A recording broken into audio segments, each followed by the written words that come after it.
నమస్కారం ఫ్రెండ్స్. చెత్తను రోడ్డు మీద పాడేస్తే ఏమొస్తుంది? జబ్బులు, కాలుష్యం వస్తాయి. కానీ అదే చెత్తని ఇస్తే బియ్యం, సబ్బులు, నూనెలు ఉచితంగా వస్తే ఎలా ఉంటుంది? వినడానికే క్రేజీగా ఉంది కదూ! ఆంధ్రప్రదేశ్ ఉప ముఖ్యమంత్రి, పంచాయతీరాజ్ శాఖ మార్చిలు శ్రీ పవన్ కళ్యాణ్ గారు చేపట్టిన ఒక వినూత్న కార్యక్రమమే ఈ స్వచ్ఛరథం.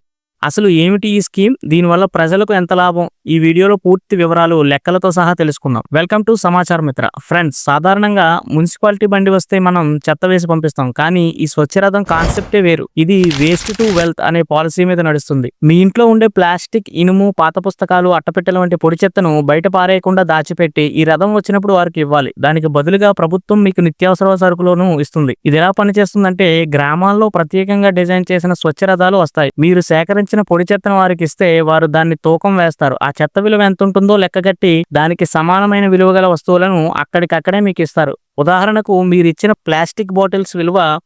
50 అయితే దానికి సరిపడా సబ్బులు గాని, వంట నూనెను గాని, లేదా పిల్లలకు పుస్తకాలు గాని తీసుకోవచ్చు. దీనివల్ల ఇల్లు శుభ్రంగా ఉంటుంది, మనకు ఆర్థికంగా సహాయంగా కూడా ఉంటుంది. ఇదంతా మాటల్లోనే కాదు, చేతల్లో కూడా చేసి చూపించారు. ఈ ప్రాజెక్ట్ ను మొదట ప్రయోగాత్మకంగా గుంటూరు రూరల్ మండలంలోని 7 గ్రామ పంచాయతీల్లో అమలు చేశారు. కేవలం 15 రోజుల్లోనే ఫలితాలు చూసి అధికారులే ఆశ్చర్యపోయారు. మొత్తంగా 2599 కిలోల పొడి చెత్తను సేకరించారు. అందులో 1200 కిలోలకు పైగా ప్లాస్టిక్ ఉంది. ఈ చెత్త విలువ సుమారు 47,000 రూపాయలు. అంతే మొత్తంగా ప్రజలకు సరుకులు పంపిణీ చేశారు. వెంగళాయపాలెం అనే గ్రామం ఇందులో టాప్ ప్లేస్ లో నిలిచింది. ఇప్పుడు దీన్ని విజయవాడ రూరల్ మరియు రాష్ట్రమంతటా విస్తరించే ప్లాన్ లో ఉన్నారు. ఉప ముఖ్యమంత్రి పవన్ కళ్యాణ్ గారి విజన్ ఏమిటంటే, ఆంధ్రప్రదేశ్లో డంప్ యార్డ్ అనేది ఉండకూడదు. తడి చెత్తను ఎరువుగా మార్చాలి, పొడి చెత్తను రీసైక్లింగ్ కు పంపాలి. దీన్నే సర్క్యులర్ ఎకానమీ అంటారు. సో ఫ్రెండ్స్, చెత్తను రోడ్డు మీద పారేయడం మానేసి ఇలా సంపదగా మార్చుకునే స్వచ్ఛరథం ఐడియా మీకు ఎలా అనిపించింది?